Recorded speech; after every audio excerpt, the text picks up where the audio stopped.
Mạng y tế, vì sức khỏe cộng đồng. Chào bạn, bạn đang nghe audio chuyên mục phát minh y học trên website mạng y tế.vn. Những kiểu trị bệnh lạ nhất thế giới trong vòng 100 năm qua. Rất đa dạng như dùng vây cá mập chữa ung thư, phẫu thuật plomba, dùng thuốc giảm cân MDP cho đến hút thuốc lá chữa bệnh hay siro giảm đau cho trẻ nhỏ, vân vân. Đây là những cách chữa bệnh độc đáo, thậm chí còn không bình thường nhưng vẫn tồn tại trong suốt một thế kỷ. 1. Dùng vây cá mập chữa ung thư. Liệu pháp dùng vây, sụn cá mập chữa ung thư được bắt nguồn từ giả thiết rằng cá mập không bị ung thư nên dùng sụn của chúng sẽ có tác dụng tiêu diệt tế bào ung thư. Nghiên cứu về sụn cá mập đã được khoa học thực hiện trong những năm 70 và 80 ở thế kỷ trước. Những gì được thông báo làm cho nhiều người ngộ nhận. Các nghiên cứu này đều phát hiện thấy cá mập hiếm khi bị ung thư vì sụn của nó có chứa một chất ức chế tăng trưởng khối u. Chính đồn thổi này mà thị trường tràn ngập các chất bổ sung đi từ vây, sụn cá mập. Theo NCI, sụn và vây cá mập không có tác dụng chữa ung thư. Theo thống kê tại Mỹ, có hơn 40 sản phẩm mang nhãn hiệu vây cá mập với các định dạng liều lượng khác nhau, gồm thuốc viên, thuốc dạng lỏng, kem đặc hiệu, thậm chí cả enema dùng seringue bơm trực tiếp vào ruột.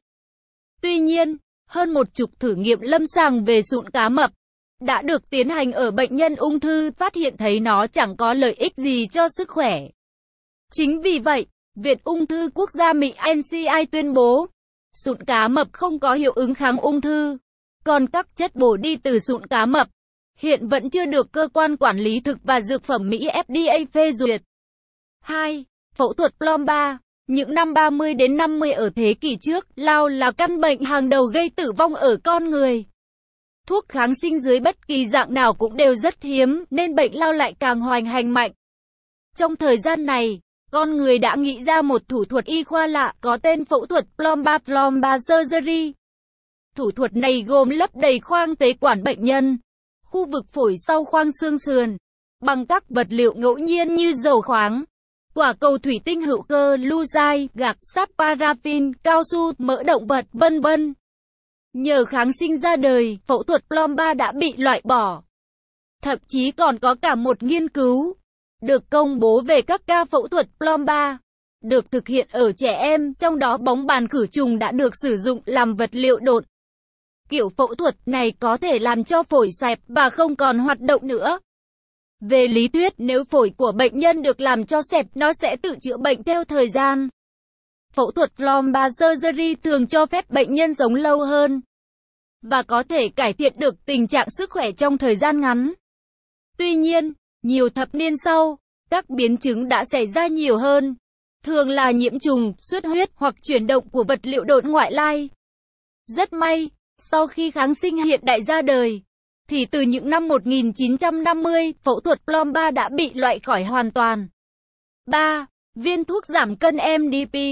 Vào những năm 50 ở thế kỷ trước, nếu hút thuốc lá không đủ để giúp giảm cân, thì người ta lại uống tiếp viên thuốc giảm cân có chứa meth dạng tinh thể, hay viên MDP methamphetamine diet pill. Có thể hiểu ngắn gọn hơn là thuốc giảm cân đi từ methamphetamine. MDP đã được sử dụng khắp nước Mỹ dưới dạng thuốc thương phẩm Obetron, Desamo và Escatron.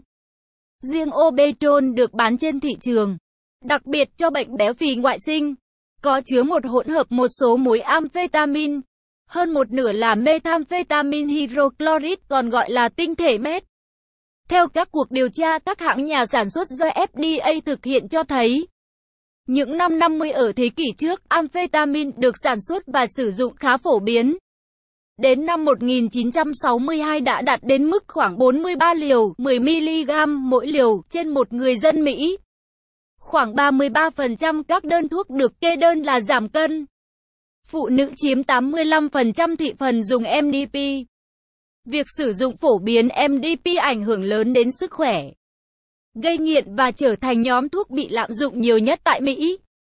Sang thập niên 70, chính phủ Mỹ bắt đầu hạn chế chất amphetamine và liệt chúng vào nhóm chất được kiểm soát. Obetron được lạm dụng như một loại thuốc giải trí vào những năm 60. Sau đó tiếp tục được loại bỏ thành phần meth. Mặc dù các muối amphetamine khác vẫn còn hiện diện, và hiện nay Obetrol không còn được sản xuất tại Mỹ nữa. 4. Hút thuốc lá vì sức khỏe. Vào đầu thế kỷ 20, con người ngộ nhận cho rằng hút thuốc lá tốt cho cơ thể. Đặc biệt hít khói thuốc lá còn được xem là giảm hen suyễn. Chính điều này, từ những năm 20 đến 50 ở thế kỷ trước đã được các bác sĩ ủng hộ. Và chính họ là nhóm tiên phong đi đầu hút. Hãng thuốc lá Lucky Strike ở Mỹ còn quảng cáo rằng, quy trình sản xuất của họ đã được thực hiện rất bài bản, cho ra đời điếu thuốc có thể bảo vệ cổ họng chống lại kích ứng và ho. Hút thuốc lá còn được xem là xu hướng ăn kiêng của phụ nữ Mỹ trong những năm thập kỷ 20. Năm 1953, ba nhà khoa học tên là Winder, Graham và Croninger đã công bố phát hiện của họ trong phòng thí nghiệm, khẳng định thuốc lá gây ra ung thư, và từ đây ngành công nghiệp thuốc lá bắt đầu gặp rắc rối. Còn các bác sĩ đã bắt đầu dừng hút thuốc, mọi người nhận ra rằng thuốc lá thực sự nguy hiểm. Hiện nay, nhiều chiến dịch quảng cáo liên quan đến thuốc lá đã đi ngược với cách đây một thế kỷ, tức khuyên mọi người bỏ thuốc lá càng sớm càng tốt, bởi hút thuốc lá chính là tự giết mình và đầu độc những người xung quanh. 5. Siro chữa đau, giảm khóc ở trẻ. Một loại thuốc khá phổ biến vào cuối những năm 1800 đến đầu những năm 1900 có tên Siro Winslow. Đây là một loại thuốc được dùng cho trẻ sơ sinh để ngăn ngừa đau nhức, tiêu chảy và các bệnh nhẹ khác, đồng thời giảm quấy khóc. Thậm chí còn được quảng cáo có chứa hình ảnh của mẹ và bé. Chính những quảng cáo này làm cho nhiều bà mẹ rỉ tai nhau nên mua về dùng. Đặc biệt sau khi uống xong, còn giúp trẻ nín thinh và ngủ ngay. Ngay sau đó y học đã vào cuộc và phát hiện thấy trong siro Winslow này có chứa morphine pha với cồn và được bán đến tận cuối những năm 30. Morphine là một loại thuốc giảm đau và được xếp là dạng thuốc viện mạnh, có tác dụng phụ nghiêm trọng và gây nghiện cao, gây nguy hiểm cho trẻ sơ sinh nếu dùng trong liều lượng tập trung.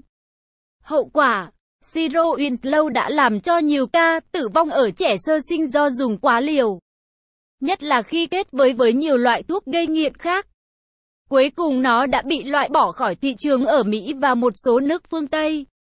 Siro Winslow có chứa morphine, làm cho nhiều trẻ em bị thiệt mạng. 6. Nước phóng xạ. Hiện nay, khoa học khuyến cáo con người nên tránh xa bức xạ. Nhưng cách đây 100 năm, khi mới được phát hiện, nó lại được dùng để chữa bệnh. Người ta đã bỏ tiền ra để mua sự chết chóc dưới dạng sản phẩm như dây chuyền radium, chăn uranium và nước radon, với hy vọng cải thiện tiêu hóa, viêm khớp và bất cứ thứ gì vô phương cứu chữa. Một sản phẩm phổ biến có tên Radius Ore Revigator, tức máy làm mát nước, được lót bằng một chất phóng xạ. Khi phân rã sẽ giúp bổ sung nồng độ radon cho cơ thể, bán chạy như tôm tươi. Nước phóng xạ từng được con người sử dụng để chữa bệnh. Eben Bayer, một nhà công nghiệp thép giàu có ở Pittsburgh, Mỹ, kiêm tay gôn có hạng những năm 1900, là người tiên phong dùng nước radi có tên Raditor theo gợi ý của bác sĩ riêng. Đến năm 1930, Bayer đã mắc nhiều bệnh ung thư và xuất hiện chiếc lỗ trên hộp sọ, hai hàm bị sưng tấy rồi rụng. Sau cái chết của Eben Bayer, người ta bắt đầu nhận ra sự nguy hiểm của việc tiếp xúc với phóng xạ. Ngay sau đó, Bộ Môi trường Mỹ EPA đã đưa ra các biện pháp nhằm ngăn ngừa phơi nhiễm với bức xạ trong cộng đồng dân cư. Và đến nay nhận thức của con người về bức xạ đã rõ ràng hơn. Dược sĩ Trang Nhung theo Lisvers. Nội dung bài viết đến đây là kết thúc. Nếu bạn có thắc mắc, câu hỏi gì xin hãy chia sẻ bình luận bên dưới bài viết này. Mời bạn hãy đăng ký kênh Mạng Y tế, chia sẻ bài viết này tới bạn bè và theo dõi thêm những audio tiếp theo. Hy vọng bài viết này sẽ đem lại cho bạn nhiều điều bổ ích. Chúc bạn luôn mạnh khỏe.